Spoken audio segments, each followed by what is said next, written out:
Start that. देखो पहला question क्या है। प्रदीप नाम के एक आदमी ने sells by auction to Rakesh. Pradeep नाम के आदमी ने राकेश नाम के आदमी को एक घोड़ा बेचा, horse, which Pradeep knows to be of unsound mind. Pradeep को पता है कि वो अनसाउंड माइंड का घोड़ा है, ठीक है। The horse appears to be sound but Pradeep knows about the unsoundness of the horse. घोड़ा दिखने में सही है लेकिन प्रदीप को पता है कि उसमें दिमागी तौर पे वो घोड़ा थोड़ा सा अनसाउंड है, बैठने वाले को गिरा देता है। So is the contract valid in the following circumstances. तो क्या कॉन्ट्रैक्ट जो है वो इन इन तीन सर्कमस्टेंसेस में वैलिड है या नहीं है। बोल भाई देव, क्या हुआ। क्वेश्चन मतलब इसमें एक आंसर राइटिंग में क्वेश्चन था कि ऐसा तरीके का क्वेश्चन जब आता है और जब हाँ मैं आंसर लिख रहा रहता हूँ तो मैं पहले वो कंसेप्ट बता दूं ना पूरा, फिर उसका एक एक पार्ट लिख, मतलब वही अपना तीन जो थ्री पार्ट्स में डिवाइड करना रहता था वैसा। तो प्रैक्टिकल क्वेश्चन में अपन ने ऑलरेडी डिस्कस किया हुआ है ना, तीन पार्ट्स में अपन आंसर हाँ करेंगे। नहीं, मैं हर बार वो थोड़ा अलग कर देता हूँ। नहीं, क्या अलग कर देता है, क्या अलग कर देता है सर, भाई। बस है ना। Part one part two part three भूल जाता हूँ मैं। Part one part two part three भूल जाता है तो मैं भी नंबर देना भूल जाता हूँ, ठीक है नहीं बस नहीं, इस बार की लिखा है, इस बार part one part two part three. बात। ठीक है, हाँ भाई झील बोल। सर मेरे को ये पार्ट 1 पार्ट 2 पार्ट 3 पता नहीं है क्या लिखना है, मतलब कैसे वे में लिखना है। Part one part two part three में क्या प्रॉब्लम है। Part one is provision and analysis. Part one is provision and analysis की सर। सबसे पहले इस एक एक करके आ जाओ भाई, मैं एक एक करके बताता हूँ सबको, ठीक है। प्रोविजन एंड एनालिसिस में क्या लिखोगे सभी जने, बाकी सबको तो पता है, जिनको नहीं पता है जो फर्स्ट टाइमर थे जैसे दिया जैन, तू भी ध्यान से सुन ले। प्रोविजन एंड एनालिसिस में आपको सर ये किस एक्ट के कौन से प्रोविजन या सेक्शन से या कौन से टॉपिक से रिलेट करता है आपको, और उस टॉपिक में या उस एक्ट में या उस सेक्शन में क्या डिटेल्स दी गई है आपको वो बताना है। जैसे कि अभी अपन ने क्वेश्चन पढ़ा कि एक आदमी ने दूसरे आदमी को एक ऐसा घोड़ा बेचा जो कि अनसाउंड माइंड का था। इसको पता था कि ये अनसाउंड माइंड का है, ठीक है, और उसने ऐसा घोड़ा दूसरे आदमी को बेचा, ठीक है। अब वो आपसे पूछ रहा है कि sir if Pradeep says nothing about the unsoundness of the horse to Rakesh, ये है ना, अनसाउंडनेस ऑफ हॉर्स के बारे में सेलर ने बायर को कुछ भी नहीं बोला है। सर सबसे पहले तो आपको ये सोचना है कि ये फ्रॉड हो रहा है या नहीं हो रहा है। दिमाग में ये तो अब आपको बैठाना पड़ेगा कि ये as per the provisions of Indian contract act 1872 कैसे लिखोगे पार्ट वन में। As per the provisions of, पूरा लिखना, Indian contract act 1872, the situation pertains to, the situation pertains to silence as to fraud. वो चुप रह गया फर्स्ट पार्ट में, साइलेंस एज टू फ्रॉड, ठीक है। The situation pertains to silence as to fraud.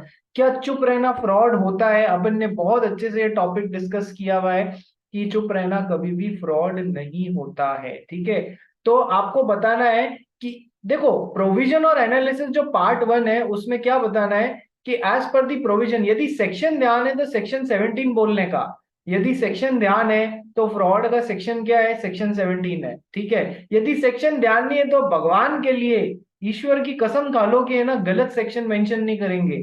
Section तभी मेंशन करेंगे जब हम 200% श्योर हो, तभी मेंशन करेंगे, ठीक है। नहीं तो सेक्शन ध्यान नहीं तो लैंग्वेज क्या बनाएंगे, as per the provision of the Indian contract act 1872, ठीक है। ये इंडियन पूरा लिखना, कॉन्ट्रैक्ट पूरा लिखना, एक्ट पूरा लिखना, आई बड़ा करना, सी बड़ा करना, ए बड़ा करना। दिया जैन तेरे को भी समझ आ रहा है या नहीं आ रहा है। हाँ सर, समझ रहे। ठीक है। तो sir the situation pertains to silence as to fraud, ठीक है। दिस ऐसा लिख दिया।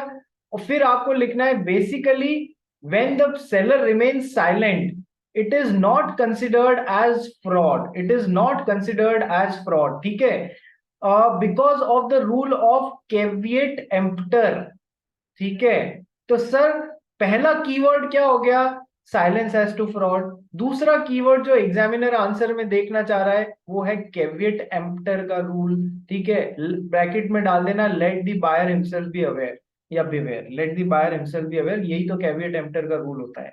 ठीक है, ऐसा समझा दिया पूरा, जो भी इसका डिटेल्स देना था साइलेंस एज टू फ्रॉड का वो दे दिया। फिर इतना सा और समझा दिया, बट साइलेंस जो होता है वो इन दो जगहों पर फ्रॉड के बराबर होता है। वो कौन सी दो जगह हैं, उन दो को एक्सप्लेन कर दिया आपने। ठीक है, तो ये हमारा पार्ट 1 पूरा हो गया, प्रोविजन एंड एनालिसिस की, है ना। जो क्वेश्चन है वो कौन से एक्ट के कौन से प्रोविजन से रिलेट कर रहा है, प्रोविजन एंड एनालिसिस। ठीक है, अब आ जाओ पार्ट 2 पे। तो sir facts of the case क्या है, part 2 is facts of the case. तो जो भी मोटे मोटे फैक्ट्स हैं वो सब आपको 2 या 3 पॉइंट्स में समझा देना है, ज्यादा में ज्यादा 4, लेकिन पॉइंटर्स में समझाना, पैराग्राफ में मत समझाना। पॉइंटर्स में समझाना, पैराग्राफ में मत समझा देना। ठीक है, और जो इंपॉर्टेंट पॉइंट है, कई जने क्या करते हैं, question as it is tip देते हैं। यहाँ पर question as it is copy नहीं करना है आपको, आपको उसमें से 2-4 जो काम की बातें हैं ना, बस वो निकालनी है।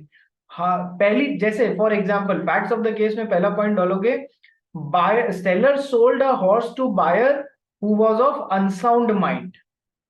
ठीक है, दूसरा इंपॉर्टेंट फैक्ट क्या है, seller knew about the unsoundness of mind, knew about the unsoundness of mind, ये इंपॉर्टेंट बात है। तीसरी बात आप क्या डालोगे इसमें कि सेलर ने बायर को बेचा, बायर को सेलर को खुद को पता था कि हॉर्स अनसाउंड माइंड का है। ठीक है, अब इसमें तीसरा कोई पॉइंट मेरे हिसाब से बनता ही नहीं है कि ये दो ही पॉइंट्स है कि एक तो घोड़ा बेचा गया जो अनसाउंड माइंड का था, दूसरा सेलर को पता था। बस ये दो ही पॉइंट्स बनते हैं, तो फैक्ट्स ऑफ द केस में ये 2 पॉइंट्स ही आएंगे ज्यादा से ज्यादा। ठीक है, तीसरा पार्ट में आप क्या लिखोगे sir, conclusion. Part 3 is conclusion. Conclusion में अब देखो, क्वेश्चन में देखो इन्होंने 3 पार्ट्स दिए ना, तो अपन अच्छा यही रहेगा कंक्लूजन में भी 3 पॉइंट्स में आंसर करें। सिचुएशन 1, सिचुएशन 1 का नाम क्या रखोगे, when the seller says nothing about the unsoundness of the horse to the buyer। ठीक है, ऐसा लिख देना, when the seller says nothing about the unsoundness of horse to the buyer। Sir, तो as per the above provision and analysis, remaining silence does not amount to fraud, और ये exceptions में भी कवर नहीं हो रहा है। तो सर सेलर ये कॉन्ट्रैक्ट बिल्कुल वैलिड है, क्योंकि सेलर साइलेंट रह सकता है, silence does not amount to fraud. ठीक है, ये पहले का कंक्लूजन। सेकंड पार्ट का कंक्लूजन क्या लिखोगे, अब सेकंड पार्ट क्या है सर, सेकंड पार्ट ये है, question is if Pradeep says nothing about it to Rakesh who is Pradeep's son. Sir Pradeep यानी कि सेलर ने राकेश को इस बारे में कुछ भी नहीं बताया, और राकेश कौन है, खुद सेलर का सन है। तो सर अब ये यहाँ पर एक्सेप्शंस में कवर हो रहा है ना, silence does not amount to fraud के एक्सेप्शंस में कवर हो रहा है ये पॉइंट, जहां पर it is the duty of the person keeping silent to speak. Duty of person keeping silent to speak, ये उसकी ड्यूटी है। क्यों, क्योंकि वो एक फिड्यूशियरी रिलेशनशिप में है। फिड्यूशियरी रिलेशनशिप में है तो सेलर की ड्यूटी है, विश्वास कर रहा है बायर उस पे, तो खुद से चला के बता देवे। अदरवाइज यदि ये duty of the person keeping silent to speak है और वो पूरी हुई नहीं है ड्यूटी, तो फिर वो साइलेंस वो डेफिनेटली अमाउंट टू फ्रॉड। तो फिर इस केस में कॉन्ट्रैक्ट क्या हो जाएगा, वॉइडेबल बन जाएगा। ठीक है, at the option of Rakesh. ठीक है, और तीसरा वॉइडेबल क्यों बन जाएगा, क्योंकि फ्रॉड हो रहा है यहाँ पर। Here in this situation silence would amount to fraud, so the contract would become voidable at the option of the buyer who is seller's son। और तीसरी सिचुएशन, if राकेश यानी कि buyer says to seller if you do not deny it I shall assume that the horse is sound। ये भी exceptions में आ रहा है कि sir when silence is equivalent to speech, कि यदि तुमने कुछ नहीं बोला तो मैं वो मान लूंगा कि घोड़े में सब कुछ सही है। अब भी यदि वो चुप रह जा रहा है, कुछ नहीं बोल रहा है, तो मतलब घोड़ा बिल्कुल सही है, घोड़ा बिल्कुल सही है, जबकि वो सही नहीं था। तो यहाँ पर silence is equivalent to speech हो गई कि घोड़ा बिल्कुल सही है, जो कि केस है नहीं। तो सर थर्ड केस में भी फ्रॉड हो रहा है, क्योंकि ये एक्सेप्शन का ही पॉइंट है। एक्सेप्शन में 2 exception, silence amounts to fraud के 2 एक्सेप्शन है। तो सेकंड क्वेश्चन एक एक्सेप्शन का है, थर्ड क्वेश्चन दूसरे एक्सेप्शन का है। तो सर थर्ड क्वेश्चन में भी बायर यदि होशियार है तो पूछ लेगा कि सर यदि आपने डिनाई नहीं किया, मैं मान लूंगा इस घोड़े में सब कुछ सही है। तो सर सब कुछ सही तो था नहीं, अब भी वो यदि चुप रहता है तो his silence is equivalent to speech that everything is correct in this horse. which would definitely amount to fraud. तो again contract would become voidable at the option of the buyer, जैसे ही उसको पता पड़ेगा वैसे। ठीक है, ये इस तरीके से 6 नंबर के लिए आपको ये क्वेश्चन आंसर करना है। आई होप सबको क्लियर हुआ। रिया तेरा डाउट क्या है, अब बोल भाई। और मेरे को खाली पूछना है कि इधर क्वेश्चन में लिखा है the horse appears to be sound but Pradeep knows that it is unsound. तो हाँ। राकेश को ऐसा लग रहा है ना कि it is sound but it is not. तो उससे हमारे को क्या फर्क पड़ता है? नहीं, मैं पूछ रही हूँ ऐसा ही कहने का मतलब है ना सेंटेंस का। मतलब the horse appears to be sound, दिखने में वो बिल्कुल सही लग रहा है, पर सेलर को पता है कि वो अनसाउंड माइंड का है।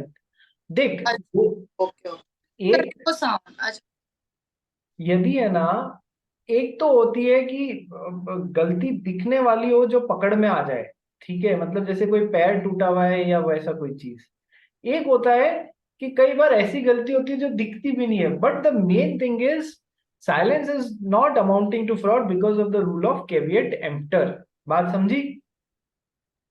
हाँ हाँ सर। ठीक है, तो पहला वाला में कोई फ्रॉड नहीं है because silence does not amount to fraud. दूसरा और तीसरा पोर्शन एक्सेप्शन में आ रहा है, silence does not amount to fraud के एक्सेप्शन, यानी कि जहां पर silence would definitely amount to fraud. दूसरा और तीसरी सिचुएशंस वो हैं।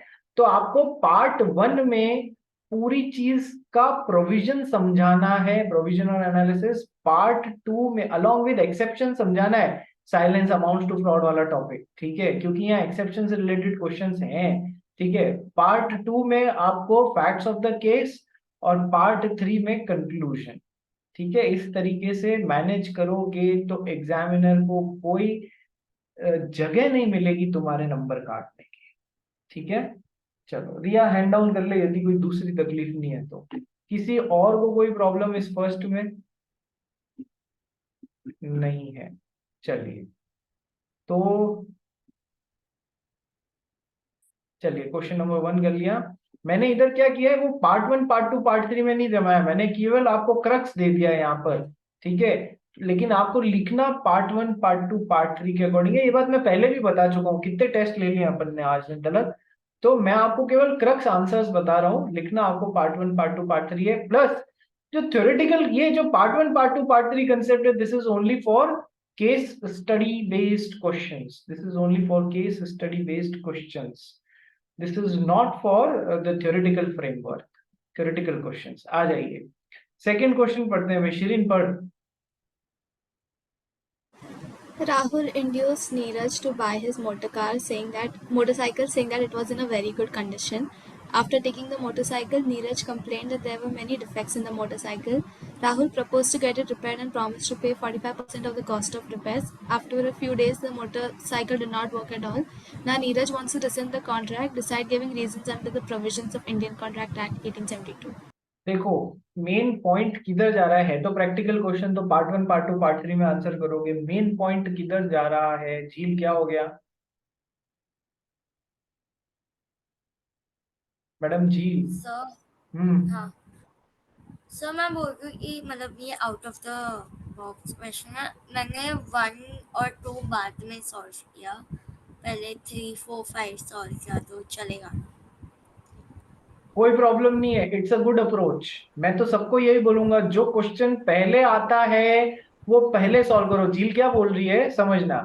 झील बोल रही है कि सर मुझे है ना क्वेश्चन 1 और 2 ज्यादा अच्छे नहीं आते थे, मुझे क्वेश्चन 3 4 और 5 ज्यादा अच्छे आते थे, तो मैंने सर पहले ये अटेंड कर लिए। तो मैं कहता हूँ उसने दिमाग लगाया, ठीक है, भगवान ने थोड़ा बहुत जो भी दिमाग इसको दिया होगा वो इसने लगाया और पहले 3 4 और 5 अटेंड किए। तो सर मेरा आपको ये कहना है, जो दिसंबर अटेम्प्ट स्टूडेंट्स हैं उनको सर है ना टोटल 7 क्वेश्चंस मिलेंगे अपने पेपर में। मैं लॉ के पेपर की बात कर रहा हूँ, इंग्लिश के पेपर की बात नहीं कर रहा हूँ। You'll get you'll get 6 questions, ठीक है, out of which you need to attend 5 questions. ठीक है, now because each question is of the weightage of 12 marks, तो 12 5 60, 60 नंबर का आपका लॉ का पेपर रहेगा। एक आपको ऑप्शनल मिलेगा।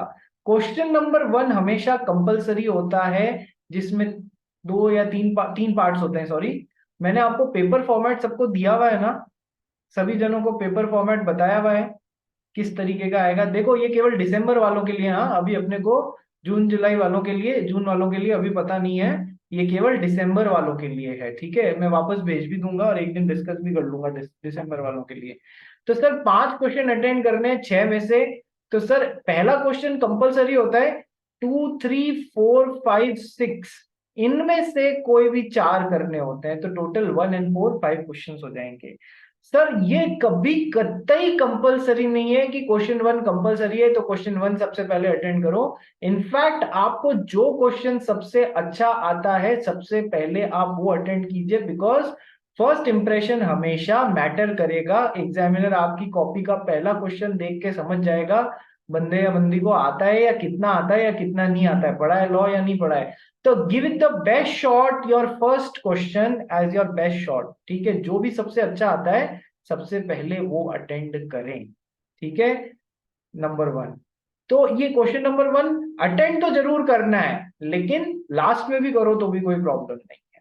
दूसरी बात देखो, जब क्वेश्चन पेपर देखोगे ना, क्वेश्चन नंबर 1 में 3 पार्ट मिलेंगे। कुछ क्वेश्चन जैसे 12 नंबर का है तो हर क्वेश्चन 4 नंबर का हो जाएगा, ठीक है। कुछ क्वेश्चन जैसे कुछ क्वेश्चंस में 6+6 का कॉम्बिनेशन बना के 2 क्वेश्चन पूछेंगे 12 नंबर का।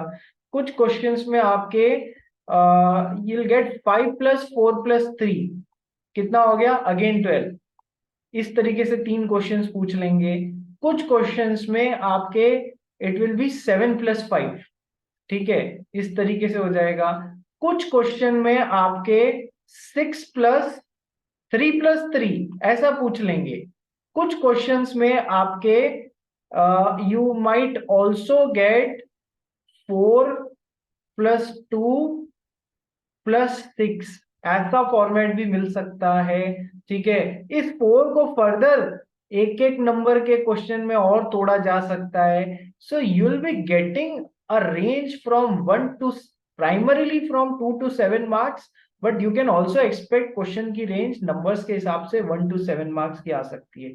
ये धोखा है कि आपको 3 घंटे में से 1 घंटा 50 मिनट तो लॉ के लिए रखना है, ये धोखा नहीं है, ये स्ट्रेटेजी है कि 1 घंटा 50 मिनट लॉ के लिए रखो, 1 घंटा 10 मिनट इंग्लिश के लिए रखो, ठीक है। और सर 1 घंटा 50 मिनट जो लॉ के लिए रख रहे हो, यानी कि मिनट्स में बात करूं तो 60+50 110 मिनट्स।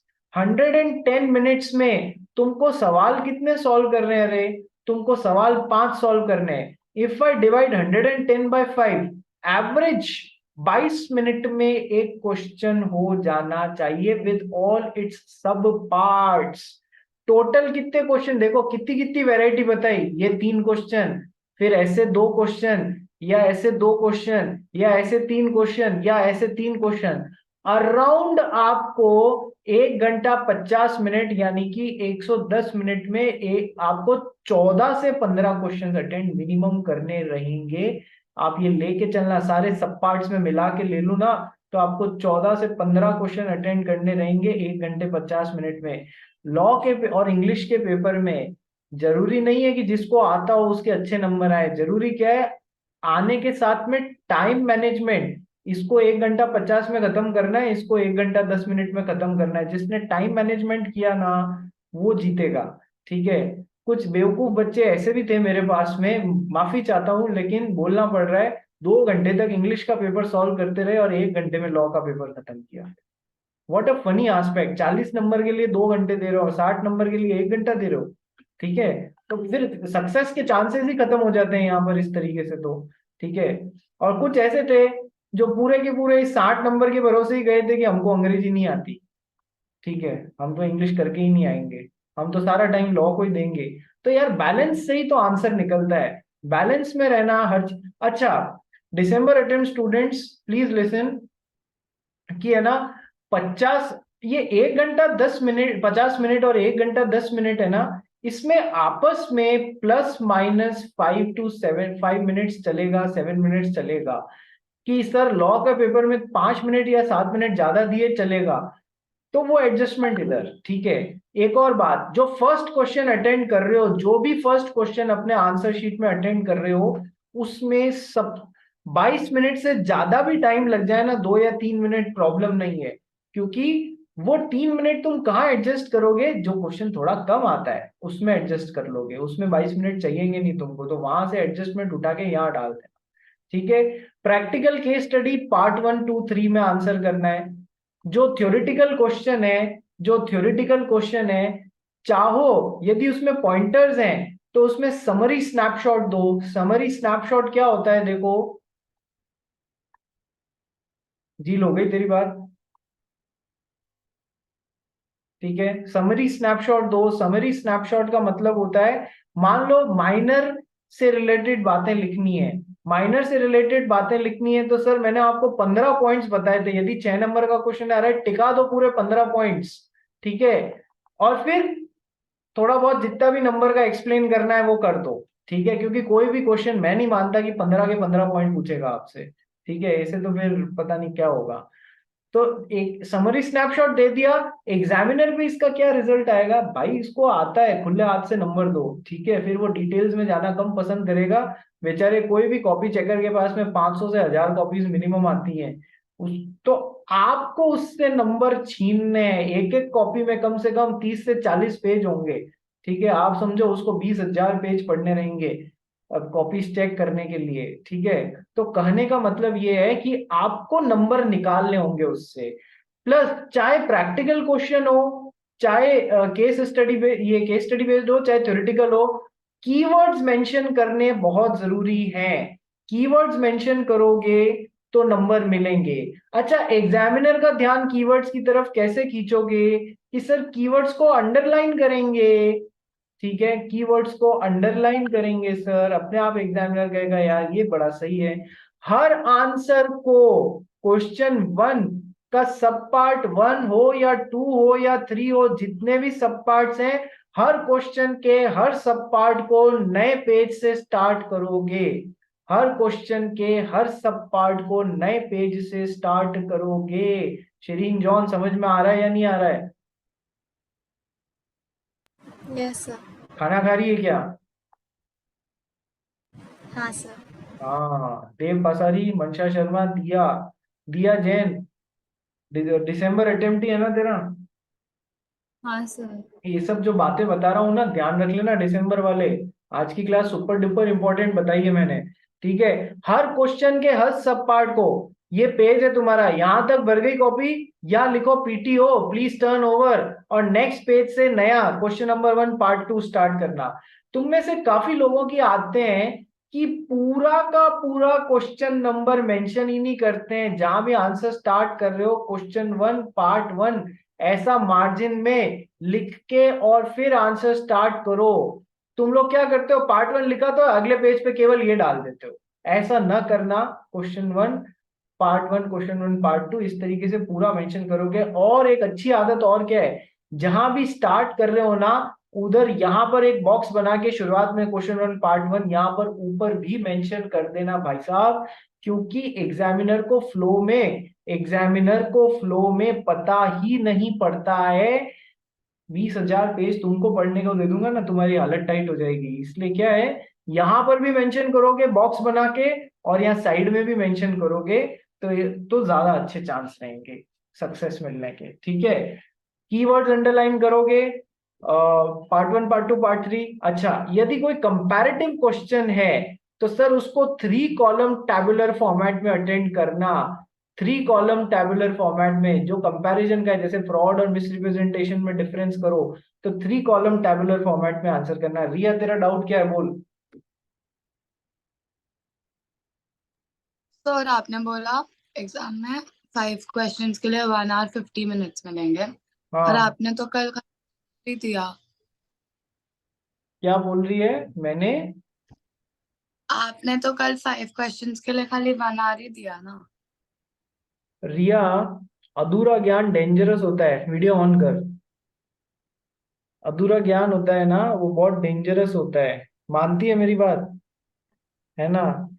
तो जो तेरे काम की बात थी ना, वो तूने मेरे मुंह पे मार दी। मेरे काम की या तेरे ही दूसरे काम की तूने सुनी नहीं। मैंने अब भी तेरे सामने ये भी तो बोला, हर क्वेश्चन में सब पार्ट्स होंगे, हर क्वेश्चन में सब पार्ट्स भी होंगे। तो क्या मैंने तेरे को हर क्वेश्चन में सब पार्ट्स का मतलब ये एक कॉन्ट्रैक्ट एक्ट का क्वेश्चन होएगा, दूसरा सेल ऑफ गुड्स एक्ट का क्वेश्चन होएगा और तीसरा कंपनीज एक्ट का क्वेश्चन होएगा।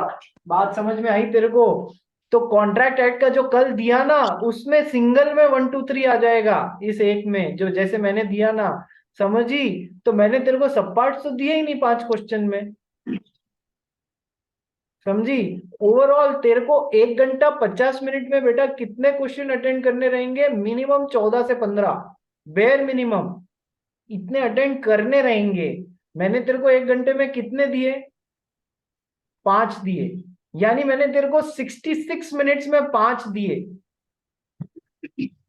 66 मिनट्स में मैंने तेरे को 5 दिए, ठीक है? 15 में से 66 मिनट्स में 5 दिए तेरे को। 110 मिनट में 15 करने हैं बेटा, तो मैंने तो तेरे को कम दिए ना। I have just given 2/3 of what needs to be given. अभी मैं तुम्हारी स्पीड बढ़वा रहा हूं, ठीक है? इसके डबल करने हैं तुमको 1 घंटे में। तो मेरा एक क्वेश्चन छूट गया। देखा एग्जैक्टली मैंने क्या बोला? देखो ये बहुत काम की बात है, मैं मजाक करता रहता हूँ, बाकी ये बहुत रिया ने जो बोला ना वो बहुत काम की बात है कि सर मेरा एक क्वेश्चन छूट गया। तो इसीलिए हम टेस्ट क्यों ले रहे हैं? हम टेस्ट इसलिए ले रहे हैं तुमको पता पड़े टाइम मैनेजमेंट कैसे करना। पिछले टेस्ट तक मैं 4 ही क्वेश्चन दे रहा था, इस बार मैंने 5 दिए। अगली बार या उससे नेक्स्ट टाइम मैं कोशिश करूंगा 6 दूंगा। तो तुम लोग को टाइम मैनेजमेंट करके चलना है।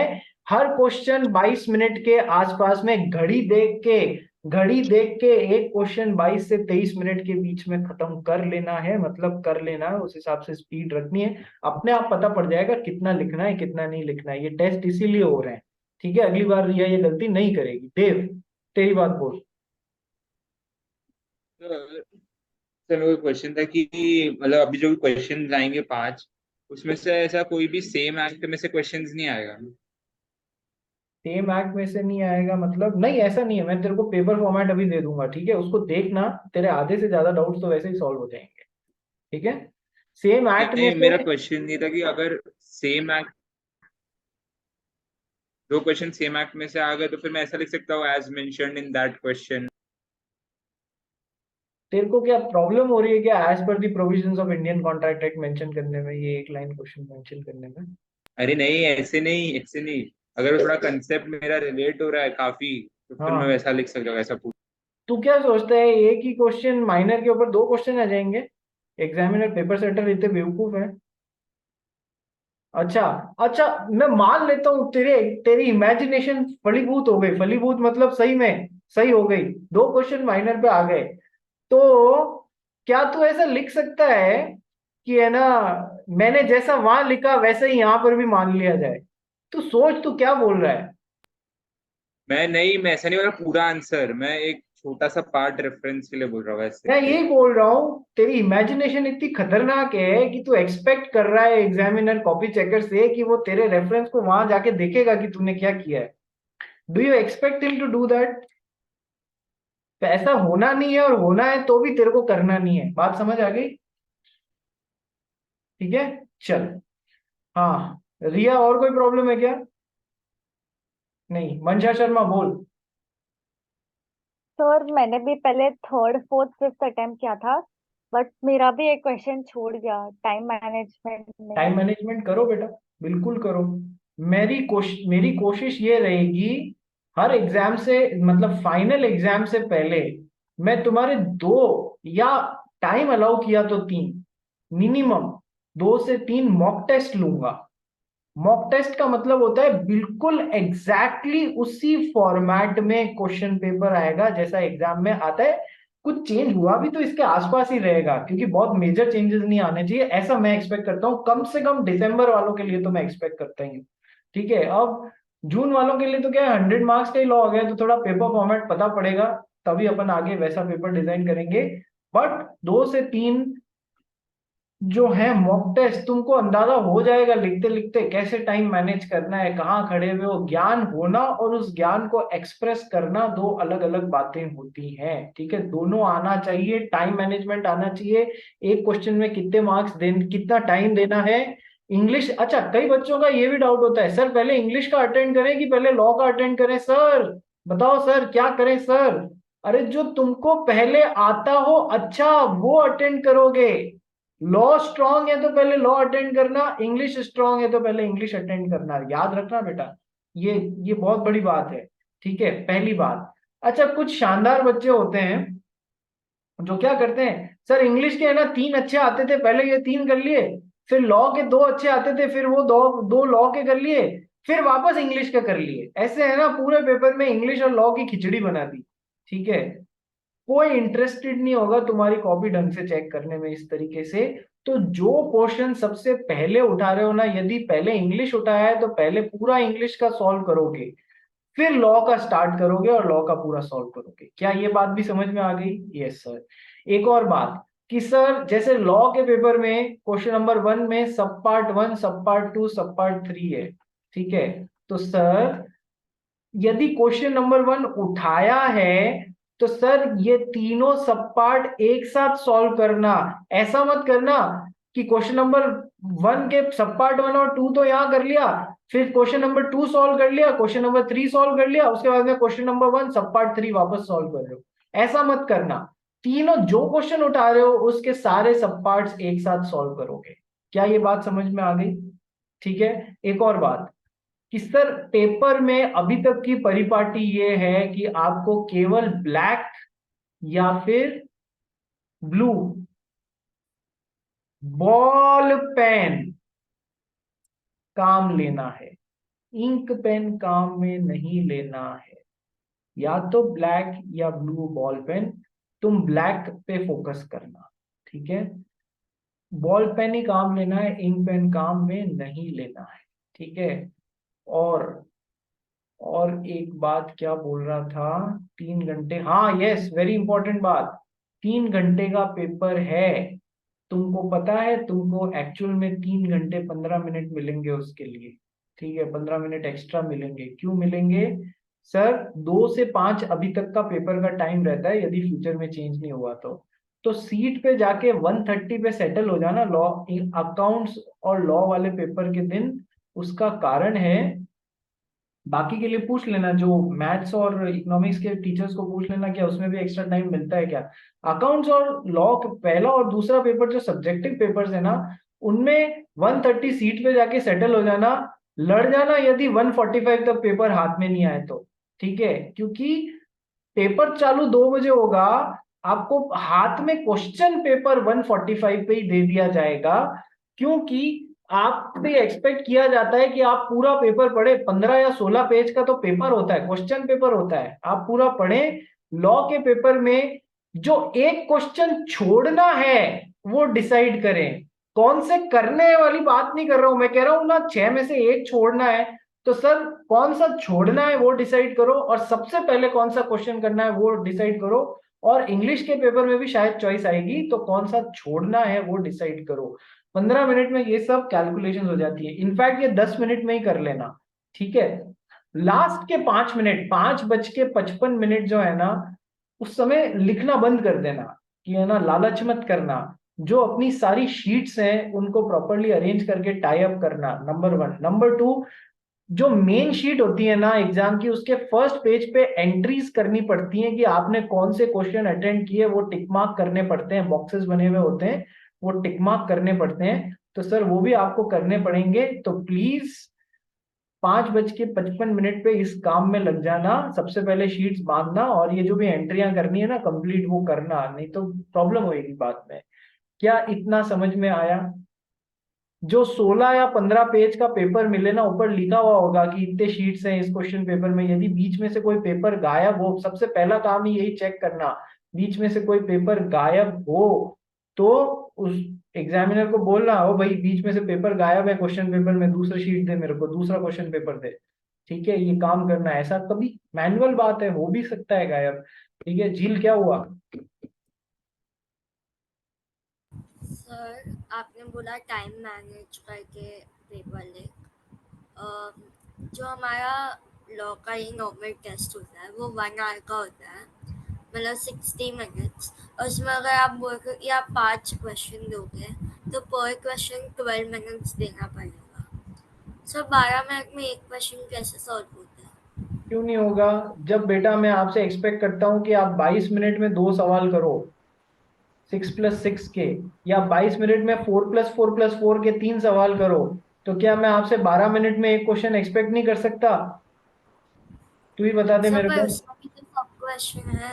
कुछ क्वेश्चन 6 नंबर के हैं झील, कुछ क्वेश्चन 3 नंबर के भी तो दिए बेटा। समझना, मैं अपनी तरफ से जस्टिफाई करने की, एक बैलेंस बनाने की कोशिश कर रहा हूँ। मैं अभी से तुम्हारे 3-3 घंटे के टेस्ट ले लूं ना, तो वो मेरे लिए सही है ना वो तुम्हारे लिए सही है। इसलिए मैं इसी में दूंगा तुमको एक्सप्लेनर की एक एक्सपीरियंस, इसी में देना पसंद करूंगा, और कम टाइम में करो। टाइम मैनेजमेंट तुमको सीखना है, 6 नंबर में कैसे करना है, 4 में कैसे करना है, 3 में कैसे करना है। ठीक है, सेम लिंक पे सभी जने रिज्वाइन करो भाई।